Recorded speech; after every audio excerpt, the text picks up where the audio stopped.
दूध उत्पादक शेतकऱ्यांकरता मोठी बातमी आहे। दुधाला 30 रुपये भाव देणं डेअरीसाठी बंधनकारक असणार आहे। दुग्ध विकास मंत्री राधाकृष्ण विखे पाटलांची घोषणा आहे। शेतकऱ्याच्या दुधाला 30 रुपये हमी भाव आता मिळणार आहे। 30 रुपये हमी भाव न देणाऱ्या डेअरींवर गुन्हे दाखल होतील।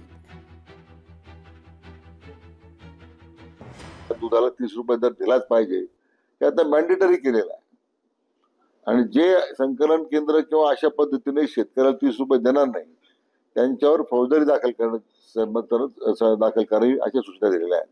सरकारचं उल्लंघन होतं म्हणून नंबर 2। नंतर भेसळ दुधाच्या भेसळीचं फार मोठं आव्हान आपल्या समोर आहे। म्हणून जॉईंट कमिशनरला आम्ही अन्न औषध प्रशासनाच्या बोलवलं होतं। आपण आता प्रत्येक जिल्ह्यामध्ये समिती केली आहे। भेसळयुक्त जिथे कारवाई भेसळ विरुद्ध कारवाई करायची आहे थेट गुन्हे दाखल करण्याच्या सूचना दिलेल्या आहेत। म्हणजे आता सरकारने अतिशय कडक भूमिका दुधाच्या भेसळाच्या संदर्भात आपण घेतलेली आहे। लोकशाही मराठी ऐका, पहा, जागरूक रहा।